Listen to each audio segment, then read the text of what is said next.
France-Amérique, qui est une institution séculaire qui œuvre pour le renforcement des liens d'amitié entre tout le continent américain et Paris. Alors aujourd'hui, c'est un jour un peu plus particulier parce qu'on sent bien qu'Henri est entouré d'amis, mais aussi de personnes qui sont curieuses et qui consacrent forcément une forme d'empathie, de passion pour les voyages. Alors avant de laisser la parole à Henri, je vais dire 2 ou 3 choses. Moi, depuis que je te connais, je pense que tu symbolises, ou plutôt que tu incarnes très bien ce sentiment d'amitié. Et c'est peut-être aussi ce qui incombe, ou le symbole de ton livre, c'est cette capacité à réunir des gens ensemble pour un objectif. Et nous sommes à cet égard très, très contents que tu passes du temps à France-Amérique. Ce soir, sur ce champ d'application entre le Venezuela, un champ d'application géographique entre le Venezuela et Paris. Et un second mot aussi pour dire que tu renouvelles ton mandat d'administrateur. Donc pour ceux qui sont membres, venez voter lundi prochain, soit le 2 juin, pour un assistant à notre Assemblée Générale, voter pour les bonnes personnes. Je te cède la parole, je sais que tu vas la prendre, je sais que tu vas partager avec nous ta passion, et nous en sommes ravis. Henri. Bon, merci Aubin pour cet aimable accueil. Merci à tous d'être venus ce soir. Moi, je vois qu'il y a encore des amis qui arrivent. Il y a mon neveu qui arrive, il y a l'ambassadeur Pierre-Jean Vendante qui vient d'arriver. Bon, avant de vous parler du livre, qui est une histoire d'émotion, de spiritualité, de retour à l'enfance, d'adrénaline, qui est aussi une communion, récit d'une communion avec la nature vierge dans des lieux spectaculaires où peu d'êtres humains se sont aventurés. Je vais vous raconter la genèse de cette communion qui génère des amis.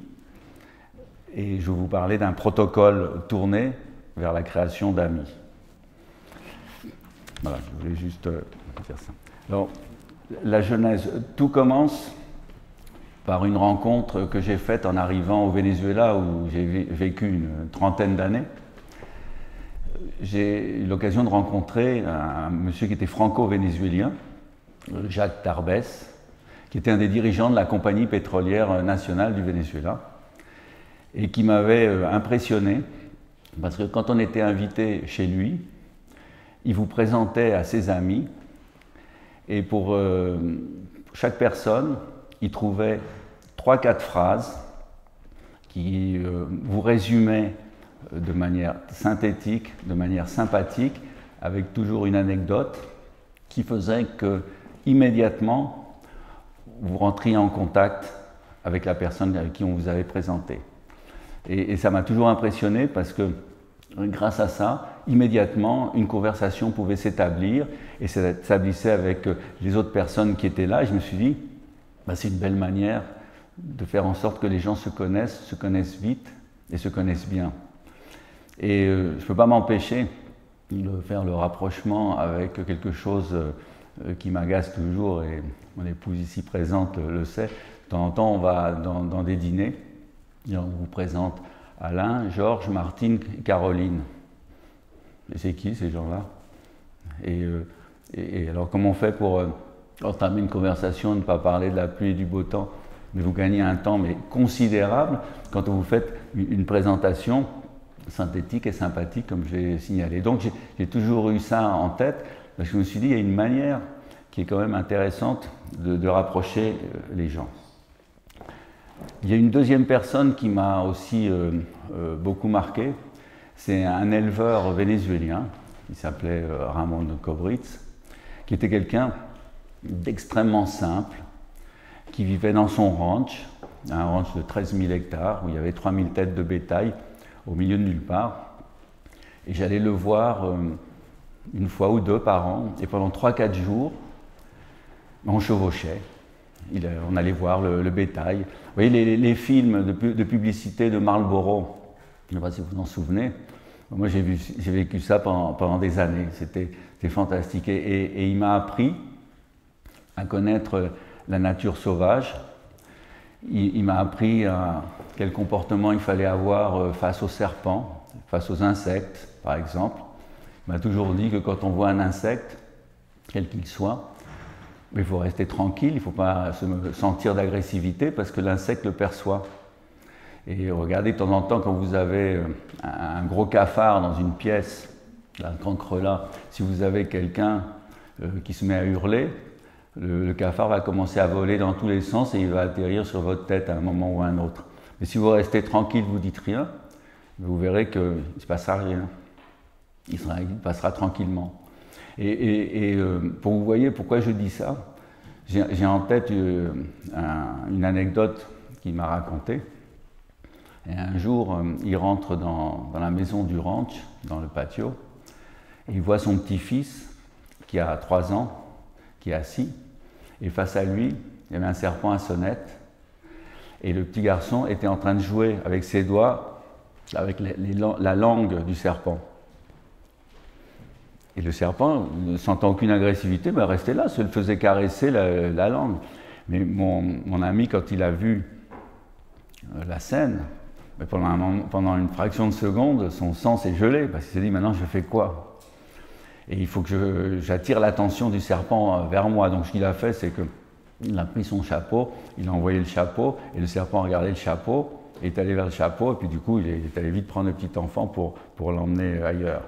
Donc c'est intéressant de voir comment il faut se comporter vis-à-vis des animaux comme ça qui ont l'air d'être toujours hostiles. On a en général peur du serpent, on a peur des insectes, mais si on se comporte calmement, on peut surmonter la situation désagréable. Et quand vous avez, pour terminer sur les serpents, il y a des serpents extrêmement dangereux au Venezuela et dans beaucoup de pays où il y a de la jungle. Quand vous avez un serpent face à vous, s'il n'est pas surpris, parce que quand il est surpris, il va vous attaquer, mais s'il n'est pas surpris, ce que vous faites, et nos amis nous expliquaient que c'est arrivé tout le temps, vous jetez un chapeau, comme il avait fait face au petit enfant, le serpent il va aller vers le chapeau, et puis vous lui donnez un grand coup de barre, et puis vous le tuez comme ça. Et il faut les tuer les serpents parce qu'ils s'attaquent au bétail. Donc vous voyez, là j'ai vu comment un peu se comporter vis-à-vis d'une nature qui était sauvage et vis-à-vis de tous ces insectes.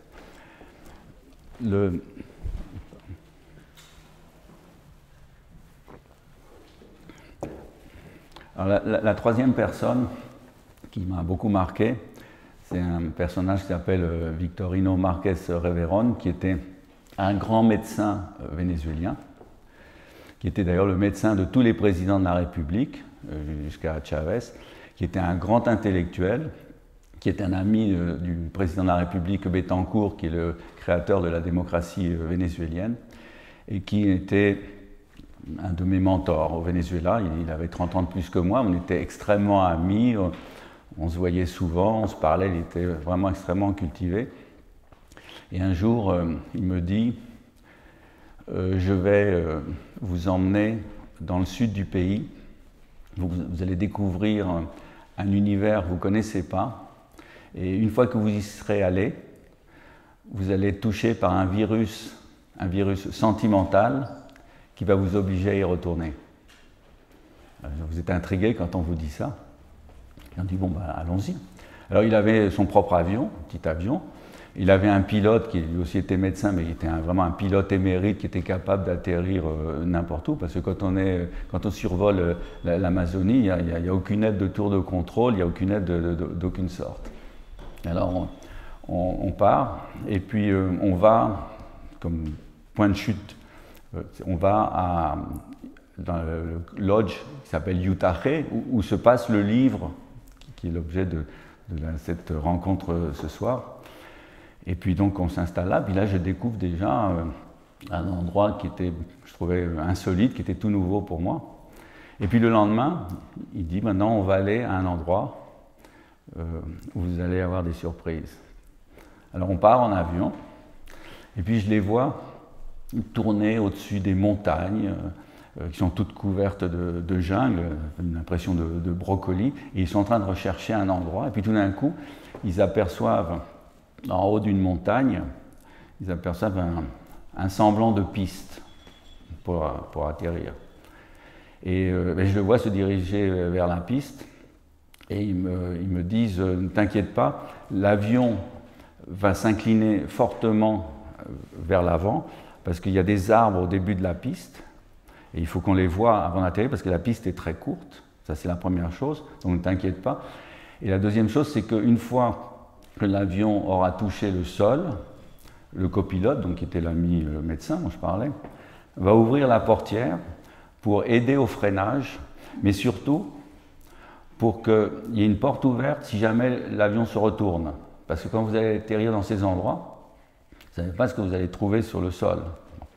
Donc on atterrit, et puis on sort de l'avion, et tout d'un coup arrive au milieu des hautes herbes, de plus d'1 mètre de haut, plein d'Indiens, plein d'indigènes, mais j'ai l'impression de vivre 10 000 ans en arrière. Ils étaient avec des pagnes, des cheveux noirs, drus, et donc ils s'approchaient de nous. Ça a été la grande surprise, mais je ne m'attendais pas à ça. Les femmes de la tribu en question n'approchaient pas, elles étaient un peu discrètes. Alors après, on les a rencontrées. Et puis, ils ne parlaient pas espagnol, rien du tout, donc bon, on se regarde. Et puis on me dit, bah, venez voir un petit peu l'endroit où ils habitent. Alors c'est un endroit où habitent, où sont installées depuis un certain nombre d'années quelques bonnes sœurs. Il y avait en fait 3 bonnes sœurs. Et pourquoi? Parce qu'il y a une congrégation colombienne de bonnes sœurs qui s'installe ici et là pour s'occuper au départ, c'est un peu la santé des Indiens dans les endroits qui sont extrêmement isolés, mais aussi pour se connaître et puis éventuellement pour évangéliser. Mais les femmes, les bonnes sœurs, elles sont plus douces dans l'évangélisation, sont moins brusques que les missionnaires. C'est ce qu'on m'a expliqué. Le missionnaire, il a tendance à y aller directement, parce qu'elle entamait des conversations pour savoir ce que c'est, quelle est votre religion, quelle est la nôtre. Donc on les a déposés il y a 50 ou 60 ans à cet endroit, par hélicoptère, et on leur a dit vous vous débrouillez maintenant. Alors, les 3 bonnes sœurs au milieu de nulle part, donc je fais ma cabane, etc. Et c'est des endroits comme dans toute l'Amazonie où les Indiens sont des nomades. Ils vivent, ils se déplacent et tout. D'un coup, les Indiens ont commencé à approcher, puis un contact s'est établi. Et puis ils se sont rendus compte que quand ils avaient des problèmes de santé, parce que les Indiens, je le disais à une dame tout à l'heure, c'est qu'on croit que les indigènes qui vivent dans la forêt, ils sont adaptés à la forêt, vous ne vous adaptez pas à la jungle. Les gens vivent jusqu'à l'âge de 40 ans, ils sont malades, ils ont des problèmes de dents, ils ont des peaux extrêmement rugueuses parce qu'ils sont piqués par des insectes, des moustiques en permanence. Donc on ne s'habitue pas à ça. Et quand on était arrivé, il y avait donc les 3 bonnes sœurs, et puis environ 200 indigènes de 2 tribus différentes, les Hoti et les Eñepa. Et ce qui est bizarre, c'est que les deux tribus ne se parlaient pas, elles n'avaient pas le même langage, et elles gardaient une certaine rivalité entre elles. Et je demande à visiter le logement d'une des tribus. Alors c'était une hutte qui était taille colossale, c'est-à-dire 20 mètres de diamètre, un cône, 20 mètres de diamètre, 15 mètres de haut, et puis un petit couloir pour rentrer, et les parois en feuilles de palmier tissées. Donc quand on rentrait dedans, on était dans une obscurité complète, on ne voyait rien pendant un certain nombre de secondes.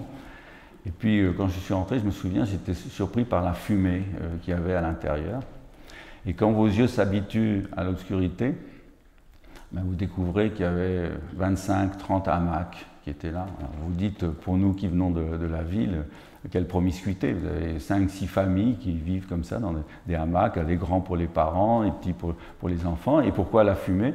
Parce que chaque famille a un feu sur lequel elle cuisine le matin et on le garde allumé. Enfin, c'est des cendres dans la journée, de la braise, parce que c'est trop compliqué à rallumer. D'ailleurs, le matin, quand vous vous réveillez, c'est super parce que vous voyez dans ces paysages montagneux, vous voyez de la fumée qui passe à travers les parois, c'est somptueux. Mais j'étais extrêmement choqué pendant des jours d'imaginer que des gens pouvaient vivre dans de telles conditions.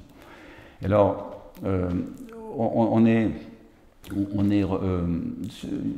était accompagné une deuxième fois où on est allé à cet endroit, de médecin, parce qu'il y a un moment où je m'occupais d'une fondation qui s'occupait de la santé des Indiens dans des endroits insolites. On avait un avion pour ça. Et donc un jour, on était avec les médecins. Alors, il y a une grande queue parce qu'il fallait soigner les uns et les autres. Et puis on avait dû faire une marche pendant 3 heures pour essayer de voir dans quel état de santé se trouvait un petit groupe d'Indiens au milieu de nulle part. Donc on marche pendant 3 heures et on arrive à un endroit près d'une rivière où il y avait 3 huttes et 3 familles qui vivaient là dans un isolement mais absolu. Vous dites, mais c'est quoi la vie de ces gens-là? Enfin, ça avait l'air d'être d'une tristesse, parce que vous êtes un enfant dans un endroit, il n'y a pas d'école, il n'y a rien, il n'y a aucune installation de santé, et on s'était rendu compte qu'il y avait quelqu'un qui avait le paludisme, il y avait un petit enfant qui était né qui n'assimilait pas le lait de sa mère, donc on leur a dit venez au campement et il y a quelque chose qui va vous sauver. Et je vais terminer sur les anecdotes, mais il y en a encore 2 là, qui sont très frappantes sur cet endroit.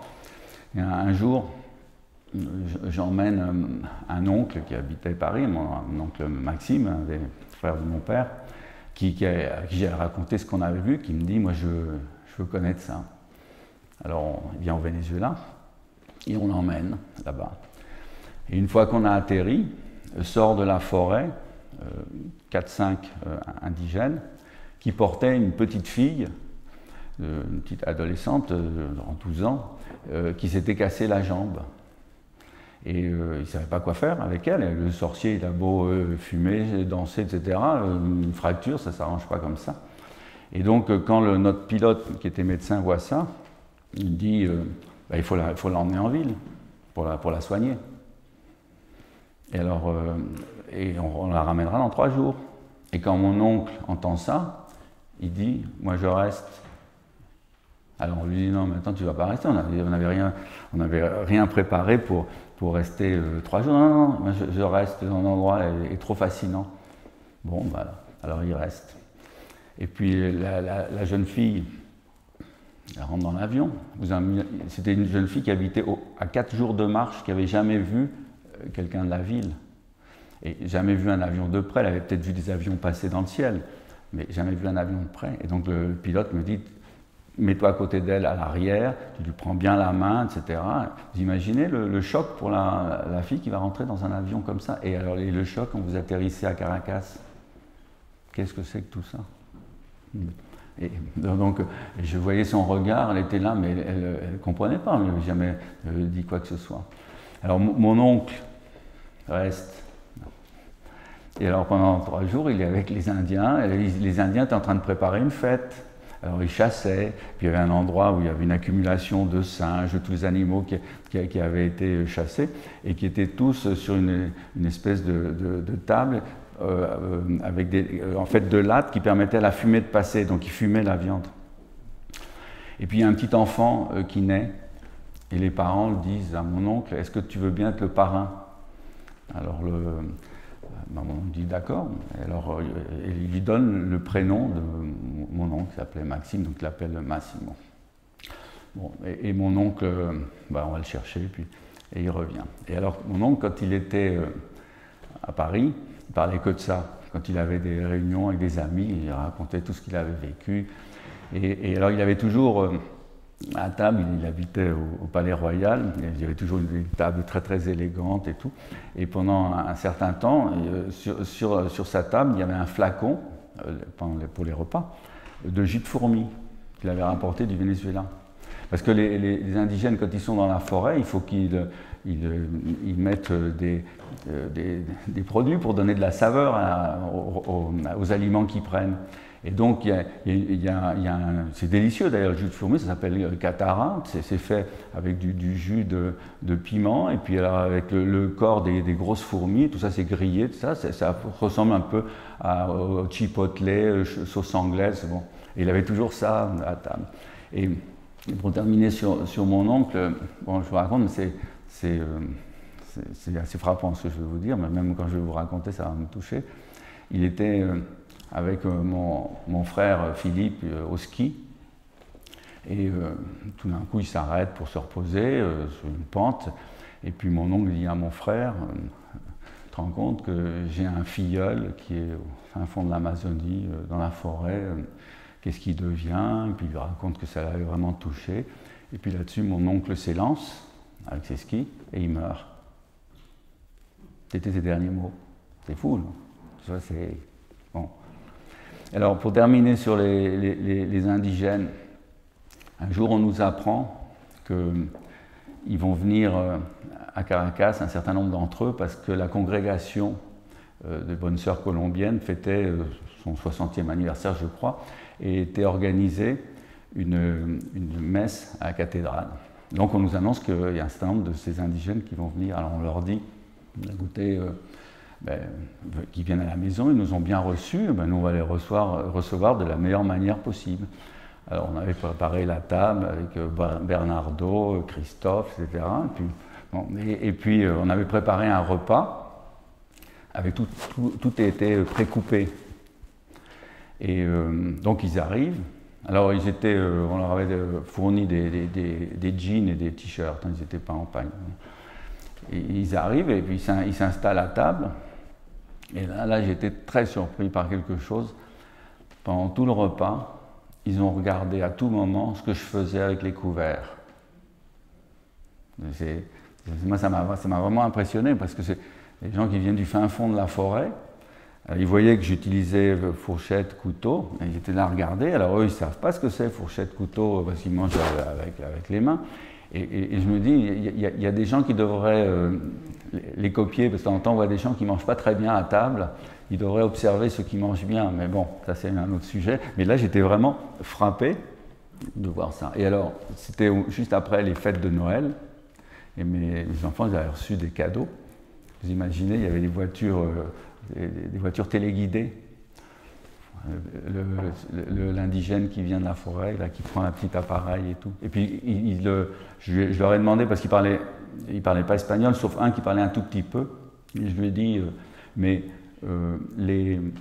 ce que tu vois là, comment tu vas le raconter à tes amis qui sont restés dans la forêt, parce qu'en plus de ça, ils n'ont que 800 mots dans leur vocabulaire. Donc avec 800 mots, on ne peut pas avoir de grands développements philosophiques. On peut dire je t'aime, j'ai faim, j'ai envie de chasser, et puis bon, un petit peu au-delà, mais on ne peut pas aller très très loin. Donc il disait par exemple les immeubles, il allait dire que ça va être, c'est des huttes les unes au-dessus des autres. Et la moto qui passe, la voiture qui passe. Et alors on les a emmenés dans le métro. Alors tous les gens souriaient en ville, dans le centre, parce qu'ils marchaient en file indienne. C'est comme ça qu'on marche dans la forêt. Donc même sur les trottoirs, file indienne. Alors quand ils rentrent dans le métro, ils étaient en file indienne, la porte s'est fermée, il y en avait qui étaient sur le quai, d'autres qui étaient à l'intérieur. Bon, heureusement, il y avait une bonne sœur devant, une bonne sœur derrière, mais c'était une expérience qui était vraiment, c'était incroyable.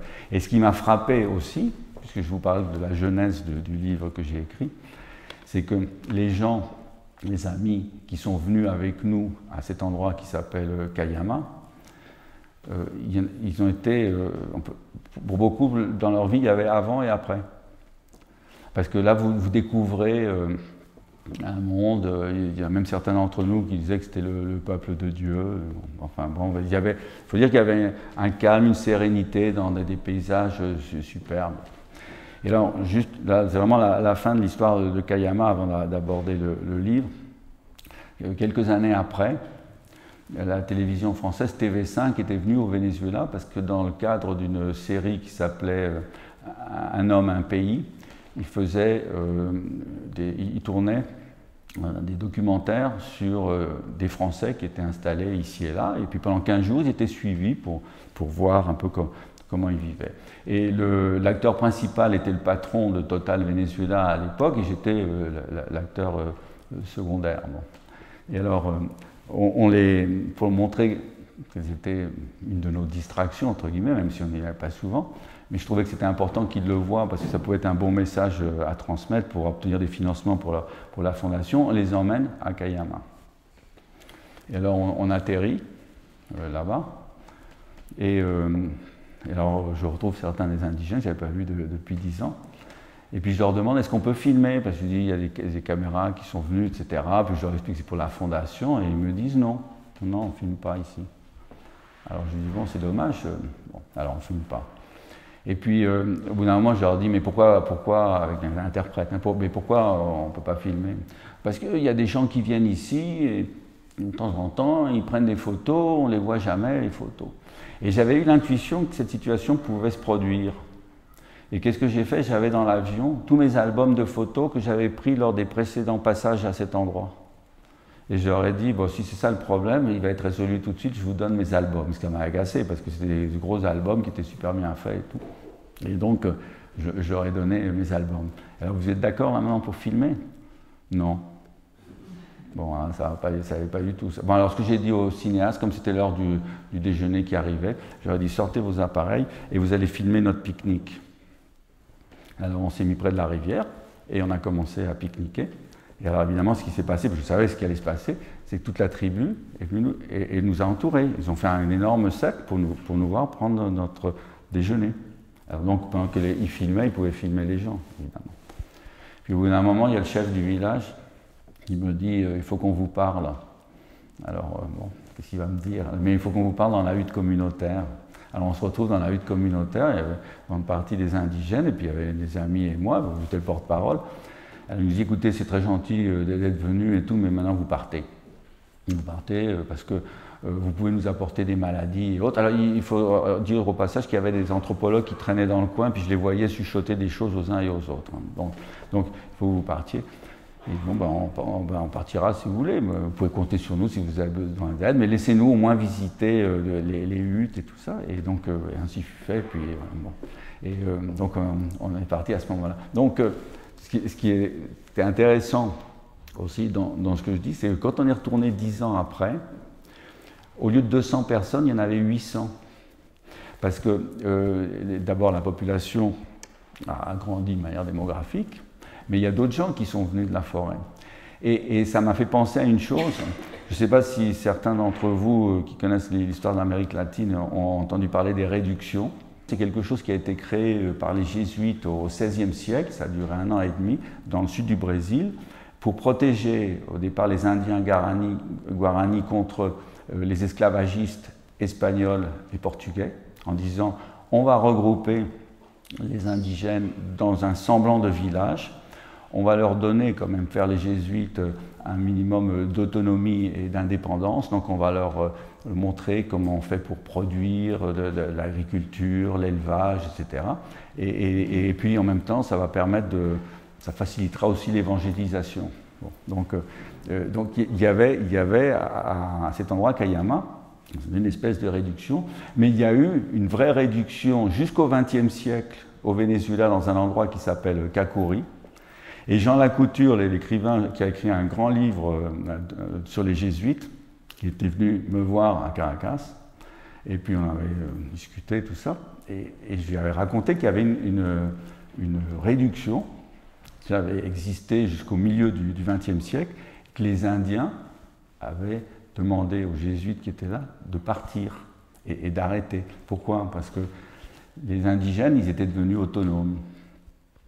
Mais ils disaient, si on produit de l'élevage, du cochon par exemple, ben, il faut le nourrir le cochon. Et pour le nourrir le cochon, ben, il faut produire des aliments pour lui. Et on passe notre temps à travailler, nuit et jour.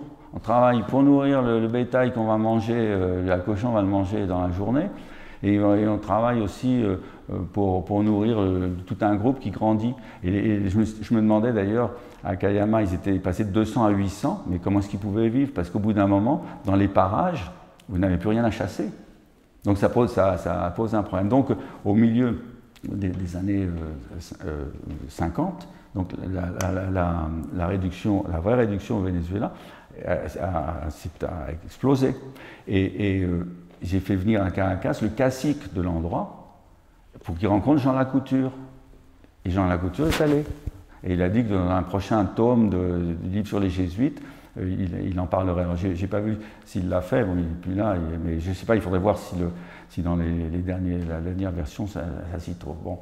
Donc, vous voyez, c'était intéressant de voir tout ce qui se passait, mais c'est le lien qui a été créé avec tous les gens que j'ai emmenés qui m'a fait réfléchir.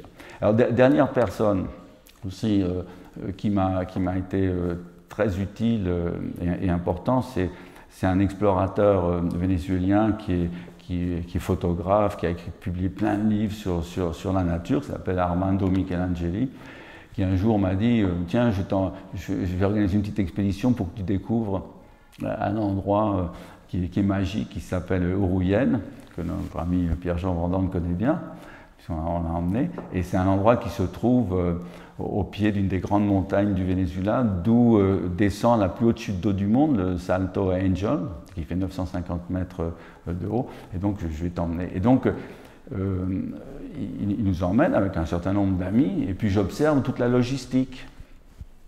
Et puis je me dis, tiens, c'est sympa, ce genre d'expédition où on fait plein de choses, etc. Et tout. Et puis je me dis, je vais faire ça aussi, je vais en refaire, mais sans lui. Parce que maintenant j'ai vu comment on fait, je vais me débrouiller. Et puis c'est là que commence l'histoire qui est racontée dans le livre. Alors, pourquoi ce livre? D'abord parce que moi j'étais fasciné de me retrouver dans les endroits où, par exemple, se déroule un des livres de Jules Verne, Superbe Orénoque. Il est passé par ces endroits. Le grand botaniste, explorateur allemand, Humboldt aussi, qui cherchait entre autres les sources de l'Orénoque, il voulait voir ce qui se passait, l'Orénoque, l'Amazonie, il est passé aux endroits où nous sommes allés après. Donc ça vous touche aussi. Et puis il y a Disney aussi qui a fait un livre Up. Et puis il y a le Monde perdu de Conan Doyle aussi. Donc tous ces endroits, c'est des endroits où on allait. Donc ça vous touche parce que c'est des endroits où personne ne va. C'est pas facile d'y aller. Et donc je me suis dit, tiens, on va faire une première expédition. Et alors je vais choisir 12 personnes. Alors on louait un avion, genre Twin Otter ou Let, c'est des avions qui peuvent atterrir sur des distances très courtes et décoller sur des distances très courtes. Et alors, on fait une première expédition, puis je me dis, tiens, je me débrouille pas mal finalement pour toute la logistique et autres, parce qu'il y avait deux cas de figure, où on allait dans un endroit où il y avait un semblant de lodge, ou on allait dans un endroit où il n'y avait pas de lodge, il y avait simplement un village indien primitif. Alors, donc, c'est pas la même logistique. Bon, on est allé souvent dans les endroits où il y avait des lodges, mais ce qu'il fallait, c'est que tout soit organisé de manière à ce que, disons, tout se passe de manière intense. C'est très important, l'intensité. Donc je choisissais les 12-14 personnes. Alors il y avait toujours un noyau dur de 6-8 personnes, et puis je choisissais 6 autres personnes, ou 8, suivant le cas, pour les emmener. Alors les gens ne se connaissaient pas. Alors là, je demandais aux uns et aux autres de m'envoyer chacun une présentation de soi-même de manière humoristique. Bon, et alors je recevais toutes ces contributions, et puis j'en faisais une synthèse en essayant de montrer aux uns et aux autres ce qui pouvait les rapprocher et qu'est-ce qu'il pouvait y avoir comme affinité. Et pour que les gens s'impliquent aussi, on emportait toujours pour vivre ces expéditions de la meilleure manière possible, même quand on est dans un lodge, on se débrouillait pour ce qu'il faut comme vin, comme champagne, apéritif, les gâteaux, etc. Et tout ce qu'il fallait comme biscuits et fruits pour les marches. Bon. Et alors donc j'attribuais aux uns et aux autres les achats que chacun devait faire. Et donc chacun rendait compte. Et alors quand on se retrouvait le jour du départ, les gens tous avaient l'impression de se connaître déjà. Et alors on mettait les choses dans l'avion. De temps en temps, je me demandais comment est-ce que tout ça allait pouvoir tenir dans l'avion. Il y en avait tellement de caisses et autres. Et donc on partait. Et alors chacun avait sa place, hein, parce que c'est de la démocratie dirigée, là, ces voyages. Donc chacun avait sa place dans l'avion. Il y avait un petit déjeuner somptueux qui était servi, parce qu'il y a quelqu'un qui était chargé d'aller acheter tous les croissants et autres.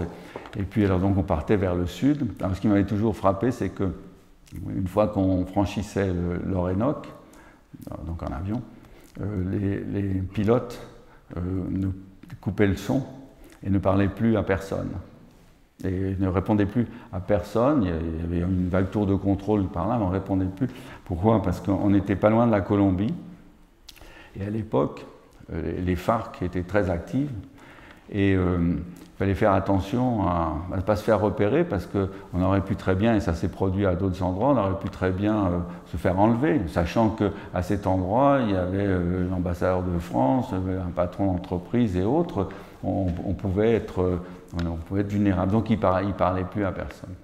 Donc on arrivait à l'endroit, et puis donc j'attribuais les chambres dans les huttes, et puis il y avait le brief avant de partir.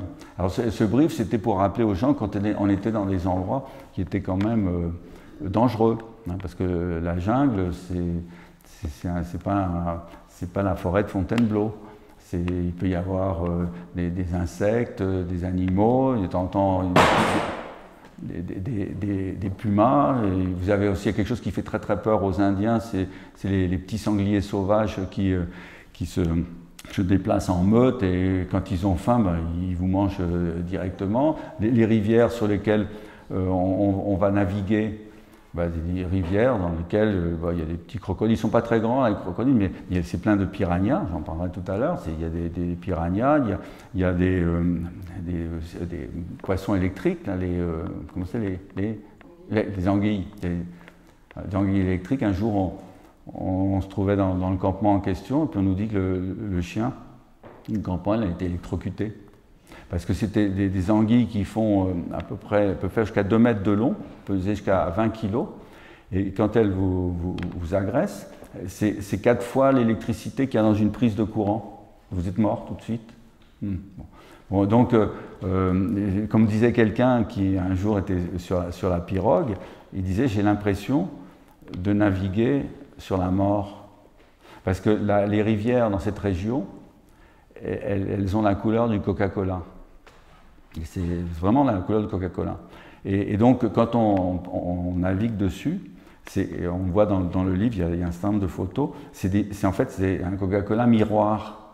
Donc, on ne voit pas ce qu'il y a, on voit jamais ce qu'il y a dessous. Mais vous savez qu'il y a plein de choses qui se passent dessous. Il y a même un moment qui a toujours été une grande émotion pour nous. Il y a un endroit où la rivière qui passe à l'endroit, une petite rivière type Apocalypse Now, mais en plus étroit, il y a un endroit où ça s'élargit, donc on arrête les pirogues, et puis on attend quelques instants, et puis d'un coup sortent des dauphins. Alors on est en pleine jungle, on est à 1500 km de la mer, et là vous avez des dauphins qui cohabitent avec toutes sortes d'animaux que vous ne voyez pas. Je trouvais ça très très impressionnant. Donc vous donnez des recommandations aux uns et aux autres, et puis vous dites aussi, quand on va marcher dans la forêt, donc on va être en file indienne par définition, parce que quand vous allez dans la jungle, même dans les endroits les plus isolés, les plus éloignés, il y a toujours des semblants de chemin, parce que comme il y a beaucoup d'indigènes qui sont nomades, ils se déplacent, donc il y a des semblants de chemin. Alors là où il y a des populations un petit peu plus denses, des petits villages, bon, les chemins sont mieux tracés parce qu'il y a un peu plus de passages. Et alors la règle, c'est une règle super importante, c'était veiller sur celui qui vous suit. On peut appliquer dans la vie d'ailleurs, ça c'est un autre sujet. Mais veillez sur celui qui vous suit, pourquoi? Parce que si celui qui vous suit, surtout si c'est le dernier, il s'arrête pour voir une plante ou pour voir un animal, un insecte, et il reste un petit moment, même ne serait-ce que 10 secondes pour prendre des photos et autres. Quand vous êtes dans la jungle, quelquefois la visibilité va à 15 mètres ou à 20 mètres, et donc il peut se perdre. Donc veille sur celui qui te suit en permanence. En plus de ça, le groupe, il se scinde en plusieurs sous-groupes, parce que les gens ne marchent pas à la même vitesse. Donc il faut vraiment faire attention à celui qui vous suit. Donc on part. Alors, avec toujours quelques craintes, parce que vous vous demandez toujours comment vont réagir les gens face à l'adversité.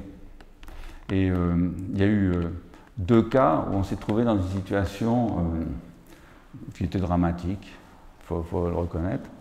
Une, alors c'est pas inventé dans le livre parce que ça se passe à un autre endroit, c'est à l'endroit que j'ai mentionné tout à l'heure qui s'appelle Ourouyen.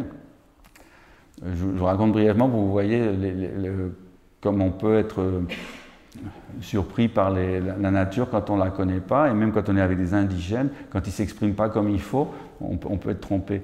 C'est un endroit où il y a on est au pied d'une montagne, les fameuses montagnes au Venezuela qu'on appelle les tepuyes, qui sont des montagnes dont le sommet est horizontal, les parois verticales jusqu'à une certaine hauteur, et après il y a un piémont en pente qui est une jungle. Et de ces montagnes descendent des chutes d'eau, et qui se transforment en torrents. Donc le but de la promenade, c'est remonter un des torrents, et à chaque niveau, vous allez avoir des chutes d'eau toutes différentes les unes des autres, mais spectaculaires.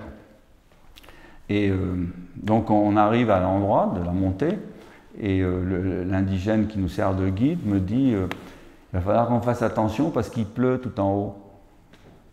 Là, je lui dis, ça veut dire quoi, faire attention quand il pleut tout en haut? Il faudra faire attention, mais vous ne savez pas ce que ça veut dire. Alors on monte. Et alors chacun s'arrête à un niveau différent en fonction de son humeur du moment. Et puis moi j'emmène un groupe pour aller le plus haut possible parce qu'il y avait une chute d'eau qui était spectaculaire. Et quand on arrive à la chute d'eau, tout d'un coup, il y a de l'eau qui surgit de partout. Mais vraiment, vous dites, c'est l'apocalypse, qu'est-ce qui se passe? Il y a de l'eau qui arrive d'absolument partout. Donc je dis aux gens, il faut qu'on reparte vite. Alors on repart. Et on arrive au niveau de l'avant-dernière chute, et on marche, on descend le long, c'est en pente, on descend le long de la chute, et on dit aux gens, accrochez-vous bien aux arbustes, etc. Puis tout d'un coup, il y a un des amis qui glisse, qui commence à dévaler sur le dos, la pente, et je dis, il faut que je l'arrête, donc je m'accroche à un arbre, et quand il passe, je l'attrape, et je lui déboîte l'épaule. Mais au moins, il s'est arrêté. Et donc, déjà, on se dit, bon. Puis on arrive à la chute d'eau suivante. Et c'est là où mon épouse, Delphine, qui est ici, en frémit encore, quand je vous en parler. Elle était restée avec l'indigène. Et c'est un endroit où, pour traverser le torrent, même quand l'eau passe tout doucement, il fallait passer sur un rocher plat, qui était un peu glissant. Et donc même, encore une fois, quand l'eau passe doucement, il faut s'accrocher, il faut se tenir. Et là, l'indigène lui dit, on se tient par la main et on va traverser. Alors que les flots d'eau arrivent. Qu'est-ce qu'il fait l'Indien? Il glisse et il la lâche. À 8 mètres de là, il y avait une chute de 30 mètres. Et l'Indien lui dit, accroche-toi au dernier rocher, à la dernière pierre. Elle l'a fait. Elle s'accroche. Elle était là, au rocher, elle était à 3 mètres d'une chute de 30 mètres. Bon. Non, mais j'en frémis encore quand j'y pense. Et puis là, on traverse. Alors on arrive, on attend un peu, on se débrouille pour traverser en prenant des précautions extrêmes. Et je dis aux gens, mais maintenant, plus personne ne bouge parce que c'est l'apocalypse. Et ils sont où, les autres? Ils sont où? Parce que dans ces cas-là, au lieu de ne plus bouger, les gens, ils inventent des trucs. Je vais traverser la rivière où il y a des flots, mais qui sont, qui sont impressionnants. Et il y a un ami qui dit, elle est ma femme, elle est où? Alors, on avait un ami suisse qui était plus bas, qui a fait traverser la dame et son épouse sur son dos dans l'eau qui passait comme ça. Mais vous voyez, donc c'est pour ça que je dis, face à l'adversité, mais une adversité qui dépasse un peu les normes, là, il faut faire attention, il faut pas se tromper. Et le mieux, c'était là de ne pas bouger. Après, ça s'est calmé, bon, ça allait mieux. Et alors, je reviens à Yutaje, donc ça se prononce comme ça en espagnol, l'endroit où se passe le livre. Quand je faisais les expéditions en question, donc j'en faisais en gros deux par an, j'avais une règle. L'avion que l'on louait reste avec nous.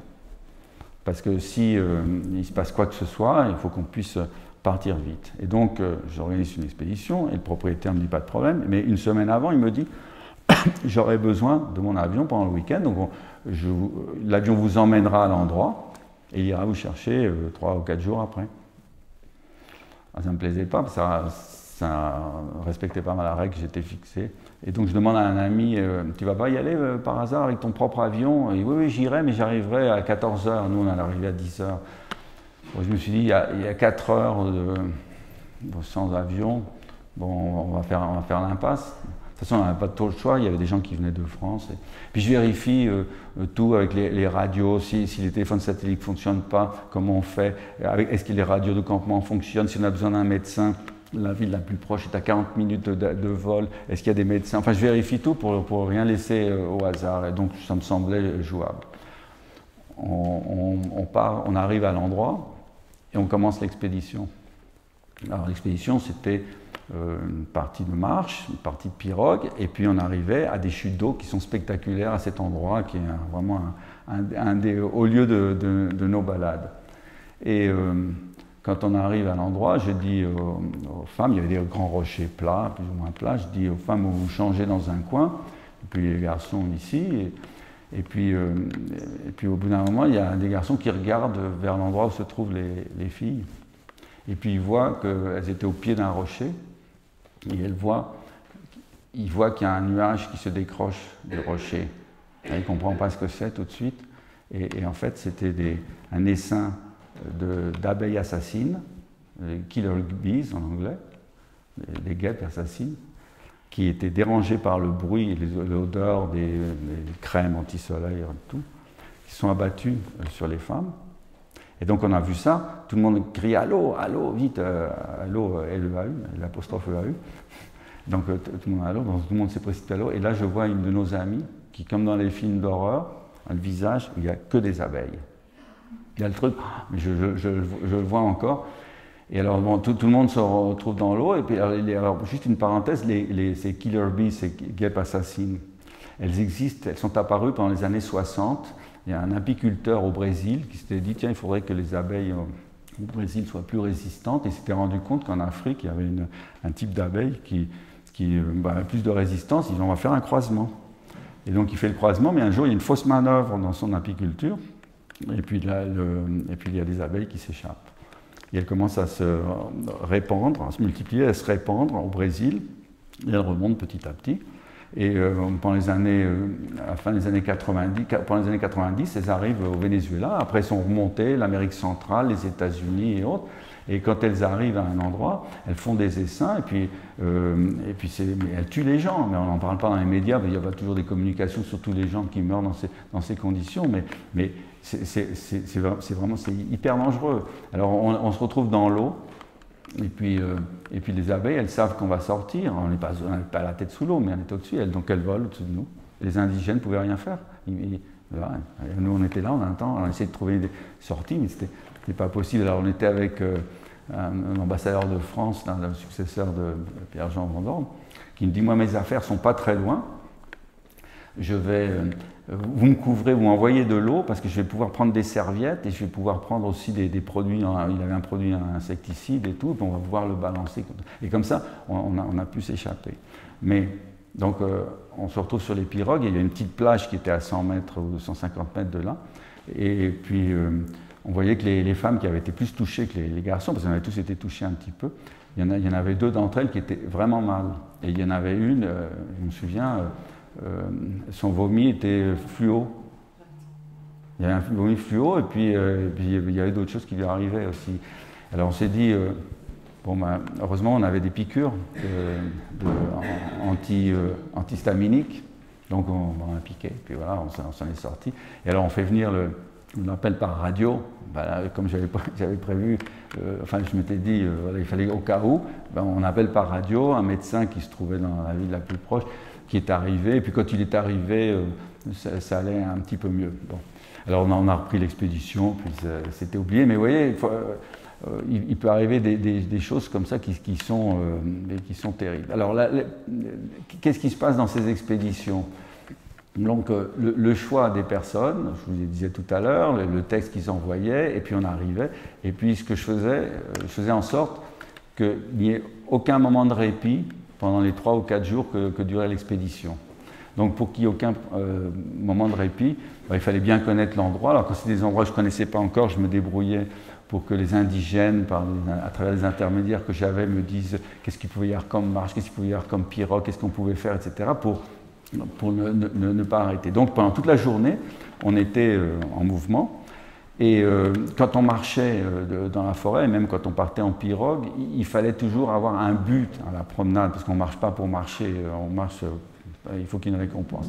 Et la récompense, c'était ou une chute d'eau superbe, ou des cascades, ou des rapides, où il y avait une marche un jour qu'on a faite qui était assez épuisante, qui consistait, j'en suis un Pierre-Jean, à remonter un torrent en sautant de pierre en pierre pendant plus d'1 heure, mais des pierres qui étaient très grosses, qui étaient lisses, et pour le faire de la meilleure manière, il fallait le marcher, mais sans regarder à l'avance où est-ce qu'on allait mettre le pied. Il fallait faire confiance à sa vue et à son cerveau pour savoir où aller, parce que sinon ça allait trop lentement.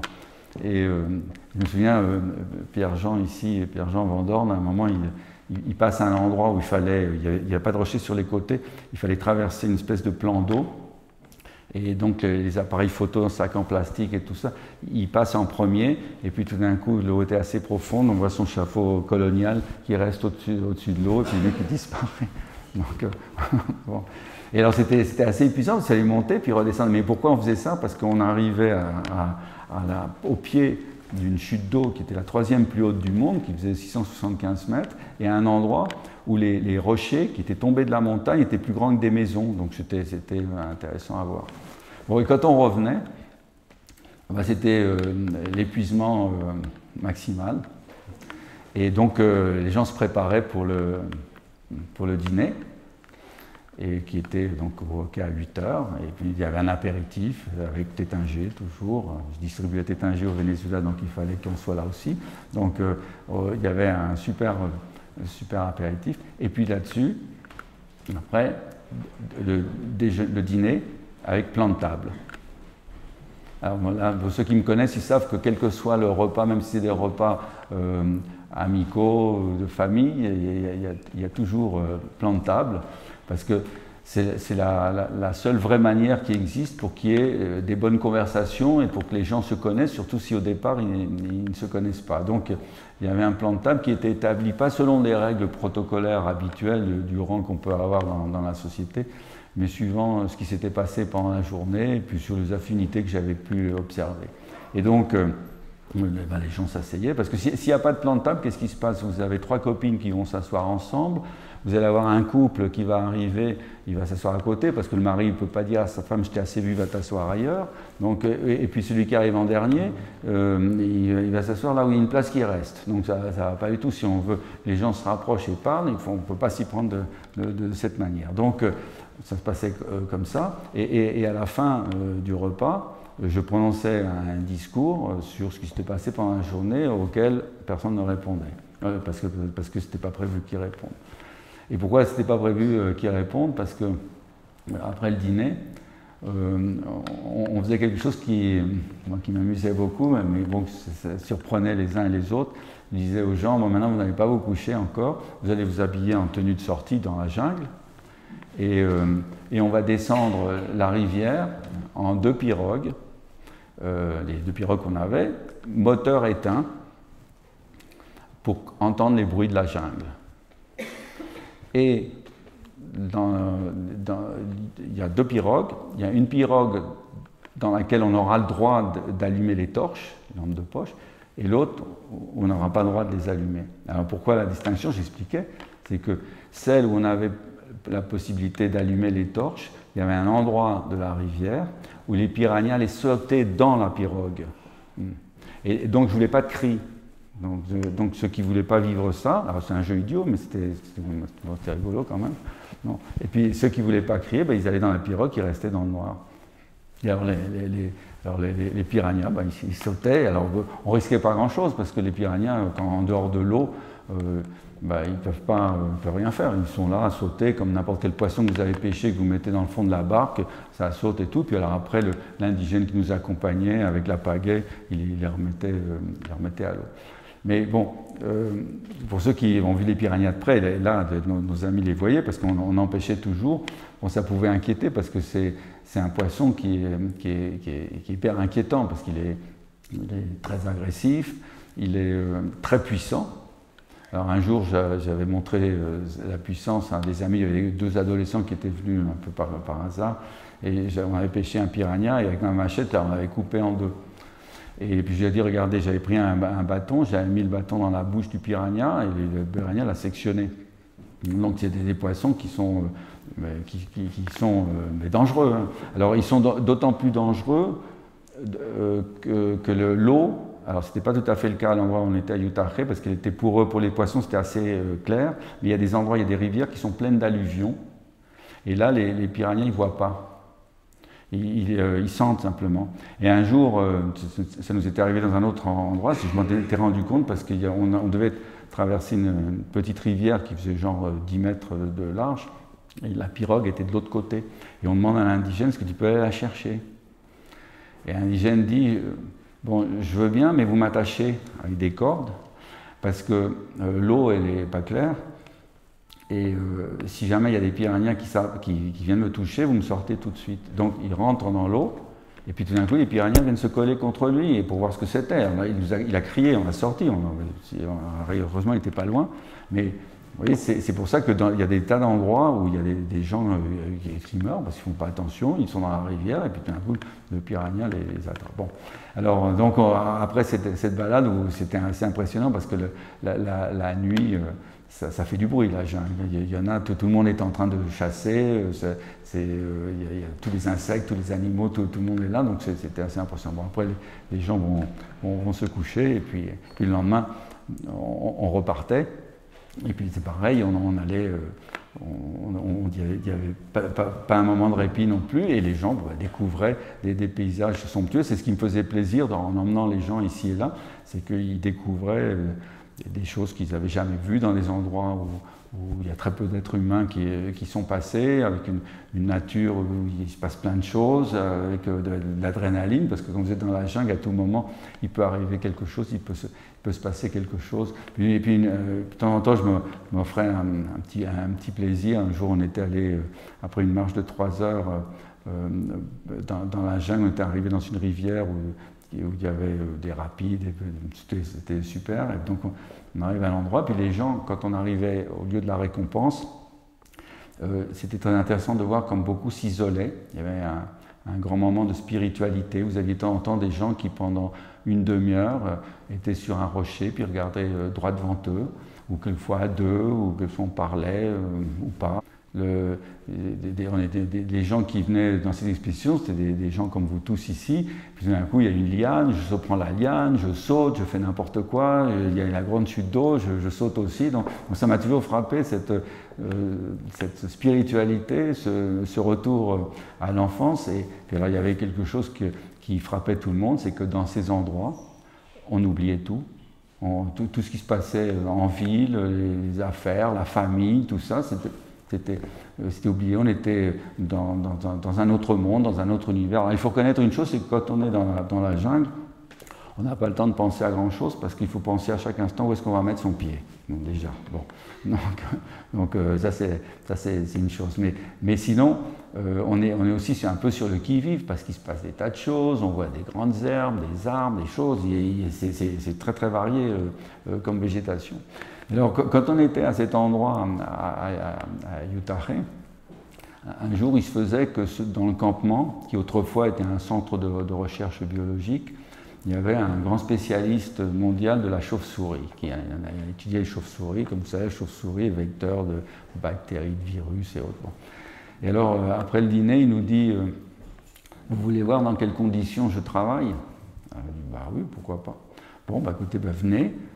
Donc il était 11h le soir, vous vous rhabillez en tenue de jungle, et on va aller à 20 minutes d'ici dans la forêt, parce que j'y ai installé un filet type filet de volleyball, mais avec le fil très très fin pour que la chauve-souris ne le détecte pas.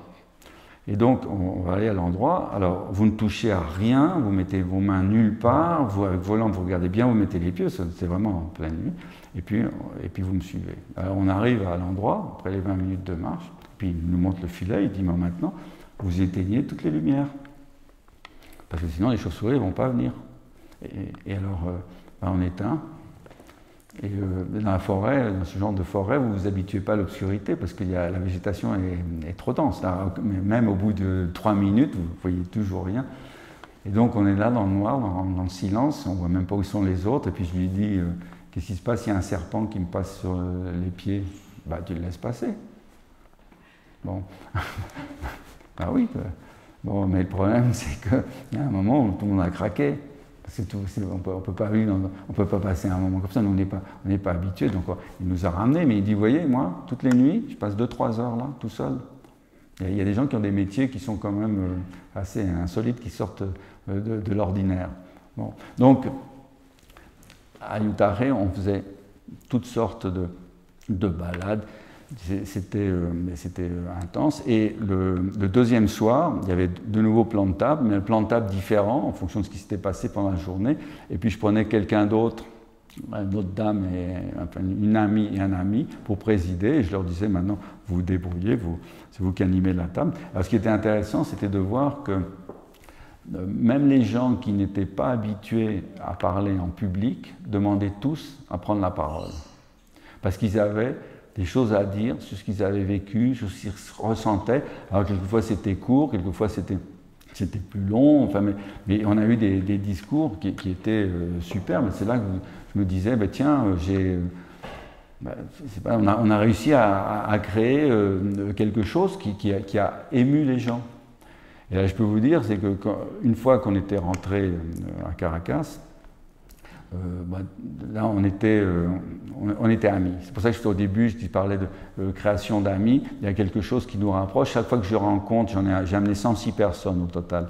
Chaque fois que je rencontre quelqu'un qui a été dans nos expéditions, il s'en rappelle. Et quelquefois, on me dit « Ah, mais j'ai fait des expéditions, mais ça n'a rien à voir avec ce que tu faisais, etc. » Donc, je me suis dit « Tiens, j'ai réussi à faire quelque chose. » C'est de partager des moments qui sont extraordinaires, rapprocher des gens qui ne se connaissaient pas, vivre des moments intenses qui sont inoubliables. Et donc, j'étais bien content d'avoir fait tout ça. Et je me suis dit, il y a quelque temps, il faut qu'il y ait un témoignage, il faut que je laisse un témoignage. C'est pour ça que je me suis dit, je vais écrire toute cette partie à Yutare, et dont finalement, les deux enseignements que j'aime bien tirer, c'est veille sur celui qui te suit et garde ton regard d'enfant. Et ça, c'est quelque chose qu'on peut appliquer, qu'on doit appliquer, je crois, en permanence, quelles que soient les situations, les circonstances que l'on vit. Donc voilà, dans le livre, vous verrez un peu le récit un peu plus détaillé de ce que je viens de vous dire. Vous verrez aussi les photos, des tas de photos que j'ai prises. Les seules photos que je n'ai pas prises, c'est les photos sur lesquelles j'apparais. Et puis vous verrez aussi quelles étaient les checklists de choses qu'il fallait emporter pour nos expéditions dans des lodges. Et puis il y avait aussi les expéditions hors lodge chez les indigènes, où c'était beaucoup plus compliqué parce qu'il fallait emporter non seulement toute la nourriture pour 3 jours, pour 14 personnes, mais tous les outils pour cuisiner, tout ce qu'il fallait pour manger, puis il fallait avoir tous les hamacs, toutes les moustiquaires, il fallait bien installer tout ça dans les huttes que les indigènes nous prêtaient. Et donc c'était des grands moments. Alors quand les indigènes, pour terminer, quand les indigènes nous prêtaient les huttes, donc on préparait nos repas, alors ils étaient très intrigués parce que ce qu'on cuisinait, ça n'avait rien à voir avec ce qu'eux cuisinaient. Alors on avait souvent, chaque fois, on avait le village qui venait, les indigènes, bon, j'étais peut-être 20, 30 ou 40, qui les regardaient comment on prenait nos repas. Puis après, il y avait quelques liens qui s'établissaient, mais comme ils ne parlaient pas espagnol, c'était un peu compliqué. Mais je me souviens un jour, il y avait un ami qui prenait, c'était la nuit, il prenait des photos. Et puis donc, il y a une femme avec son enfant qui demandait ce que c'était que cet appareil qu'il utilisait. Et alors, on était au début du numérique, il prend l'appareil et il montre l'image. Mais ça a été la terreur pour la femme en question, mais elle est partie en hurlant parce qu'elle s'est dit mais on m'a volé mon âme, ou je ne sais pas ce elle a pu penser à ce moment-là, qu'est-ce que je fais? Je suis là, mais je suis en même temps dans la boîte. Donc c'était absolument terrifiant pour elle. Donc, bon, il y a eu plein de choses qui sont passées avec les indigènes, mais ça c'est une autre histoire. Donc voilà, c'est pour ça que j'ai voulu qu'il reste une trace. Certains amis m'ont dit qu'ils devraient écrire aussi toute la partie sur les indigènes, à Kayama et autres. Bon, on verra. Mais là, je voulais quand même qu'il y ait quelque chose parce que c'était important de montrer comment on peut créer des amis. Voilà, merci de m'avoir écouté.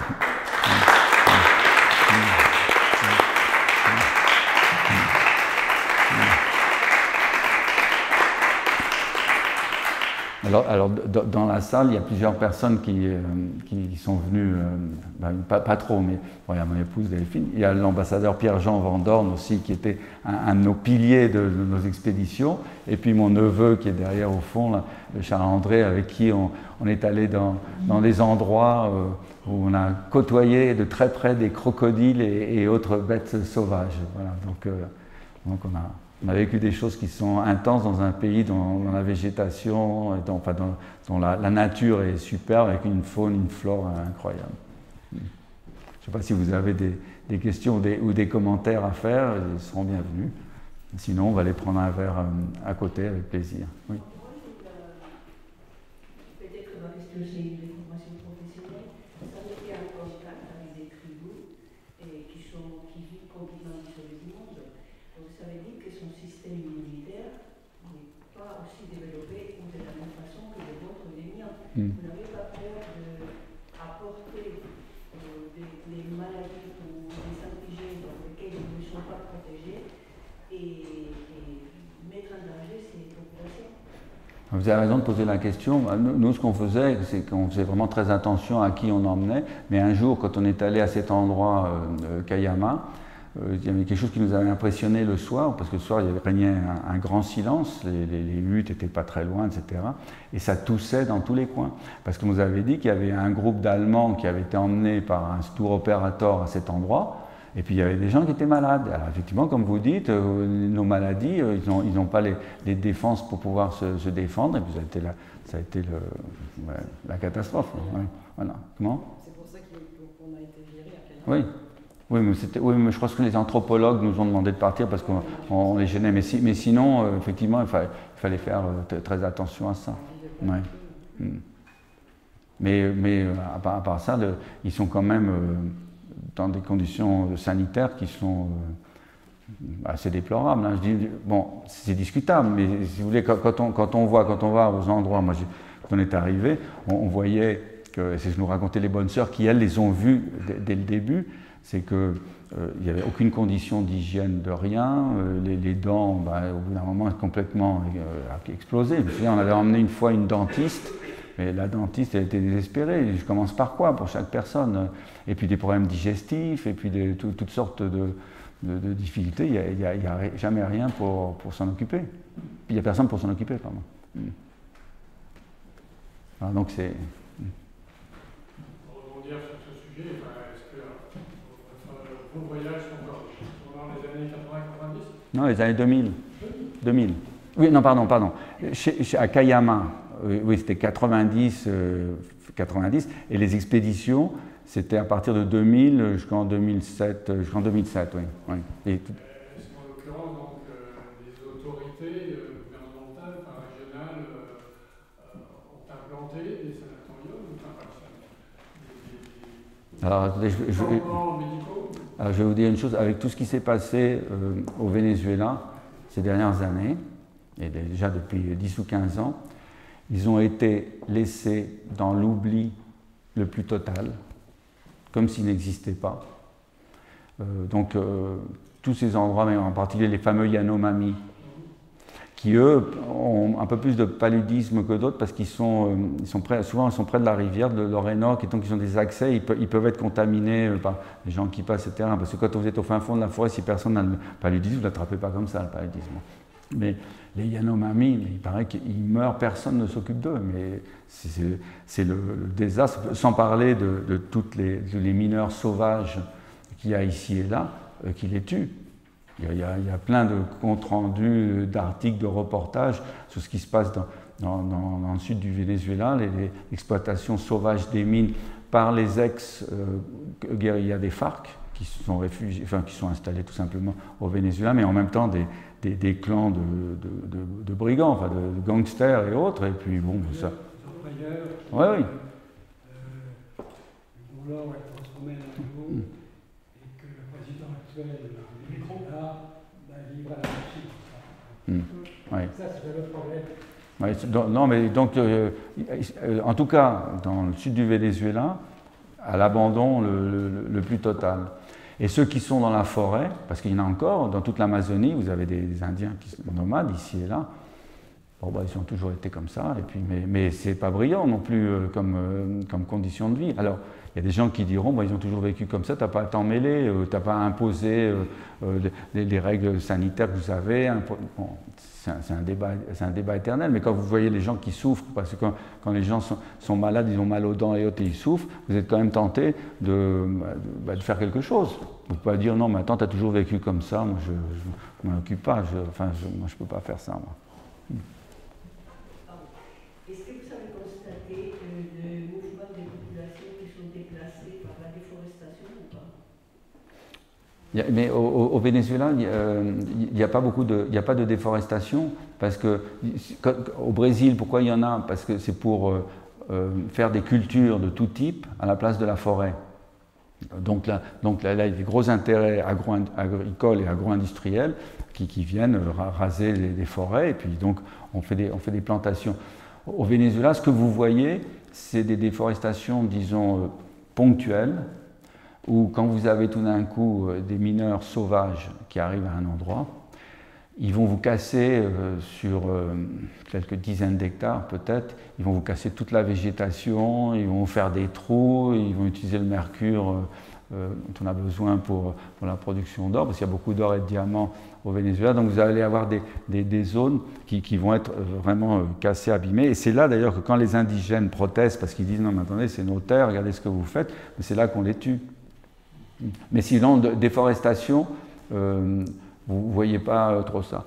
Ce qu'on voyait autrefois, c'était pour les indigènes qui se trouvent près de nos villes, entre guillemets, donc avec un accès plus facile, parce qu'à Cayama, l'accès est très compliqué, parce que vous êtes en haut de montagne, la rivière, vous n'êtes pas navigable. Si vous voulez aller dans un endroit en ville, entre guillemets, il faut 15 jours, quelque chose comme ça, donc c'est pas ça. Donc eux, ils sont un peu isolés dans leur coin. Mais quand vous êtes dans des endroits qui sont plus faciles d'accès, tout d'un coup, les gens se disent, tiens, mais en ville, il y a de la lumière, il y a plein de choses, et donc ils se déplacent dans les villes, et là, vous les retrouvez dans les bidonvilles. Parce qu'ils arrivent, ils n'ont pas de culture, ils n'ont pas d'éducation, parce qu'on ne leur a pas donné, et tout d'un coup, j'ai vu ça plusieurs fois, vous avez des grands hangars où tout d'un coup, vous avez 300 indigènes qui sont dans des hamacs et qui attendent. Et puis vous dites, et voilà, et so what? Et ils croient que en allant en ville, tout d'un coup, ils vont pouvoir vivre comme les gens. D'ailleurs, une fois à la maison, on avait reçu pendant une semaine un indigène qui venait de la forêt, qui s'était fait opérer, et on nous avait demandé de le garder pendant son début de convalescence. Et il parlait un tout petit peu espagnol, et lui il disait qu'il y avait quelque chose qui était étonnant chez nous, c'est qu'à midi et à 19h, le repas arrivait. Il disait, mais ça arrive tout seul chez vous? Mais parce que quand on est dans la forêt, il faut aller chercher la nourriture. Donc là, les trucs arrivaient. Il se dit, mais c'est quoi ça? Il ne se rendait pas compte que derrière, on a une organisation qui est très sophistiquée. Voilà, c'est d'autres mondes. Voilà. Et Théo, on avait fait appel à vous, votre expérience? Les tours opérateurs. Non, mais je jouerais pas avec. Non, mais moi je jouerais pas avec eux avec ça. Non, monsieur. Oui, non. Ah non. Ah oui, ils auraient pu m'approcher, oui, bien sûr.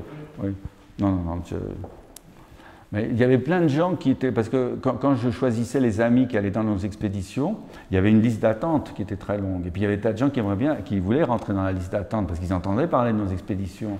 Et tout, donc bon, j'avais la liste d'attente, mais bon, je choisissais le temps, mais tout le monde n'y allait pas, parce qu'il fallait le mériter. Voilà. Ce qu'on sait peu, c'est que la population qui Tiens, tu vas le mettre, toi. Était en fait des Indiens d'origine caribéenne, c'est-à-dire des Caraïbes, et qui ont été déportés dans cette région des Dépouilles. Là, Ah oui. Belle chute, et oui, ça se sait peu. Ils étaient dès le départ des victimes, pas lors de notre passage. Mais bien avant, oui, il y a longtemps. Oui. Mais cette histoire est peu connue. Peu connue. C'était des Caraïbes. Dans le livre, vous verrez une photo de notre ambassadeur qui est sur la pelouse devant le campement avec son radiotéléphone qui était énorme, parce qu'à l'époque c'était énorme, en train d'essayer d'appeler l'ambassade désespérément parce que ça ne marchait pas. Normalement, il faut qu'on puisse voir l'ambassadeur tous les jours. Oui, je sais, oui. Où qu'il soit. Et Dieu merci, je fais partie participé à plusieurs des expéditions, mon épouse également, que produisait et organisait Henri, mais il fallait que je puisse être en communication quand même, surtout dans le contexte de la situation au Venezuela, même si nous avions à l'époque de très bonnes relations politiques avec les Vénézuéliens, avec Chavez, ça s'est dégradé après, mais grâce à Jacques Chirac qui avait compris le personnage et qui l'accueillait à chaque fois qu'il venait en Europe, il fallait qu'il voie Chirac. Chirac l'accueillait, il prenait sur son cœur, et en même temps, on dirait, protéger bien les intérêts français, qui était important. On est le deuxième pays investisseur des États-Unis. Tu as une question? Je peux poser la question, c'était financé comment tout ça? Ah, mais c'est très simple. Non, mais je vais vous dire, on louait l'avion, et puis... non, merci. Je regardais l'autre jour parce que je m'étais dit, tiens, on va peut-être me poser la question un jour. Et donc, on louait l'avion, et puis il y avait le lodge, et sinon, les indigènes, on les payait aussi pour le... Alors, c'était un peu moins, parce que le lodge, forcément. Et puis, on emportait la nourriture. Et ça nous coûtait, pour les 3 ou 4 jours, ça nous coûtait entre 700 et 800 $ par personne. Chacun payait son écoute. Oui, c'est ça, oui. Mais vous voyez, après coup, je me suis dit, c'était quand même des voyages exceptionnels avec un avion qui était assez grand, parce que des avions pour 14 places, vous voyez, voilà, ça nous coûtait ça, à peu près 700-800 €. Voilà, c'était pas, vous voyez, c'était pas des voyages hors de portée de la majorité des gens. Bon, il y a des gens qui... N'importe quel voyage aujourd'hui peut vous coûter ça. Vous allez au Maroc ou autre, vous pouvez payer 700 $ pour la semaine aussi. Donc voilà. Bon. Très bien. Bon, si vous voulez, on va prendre un verre à côté. Et puis si vous avez des... Merci.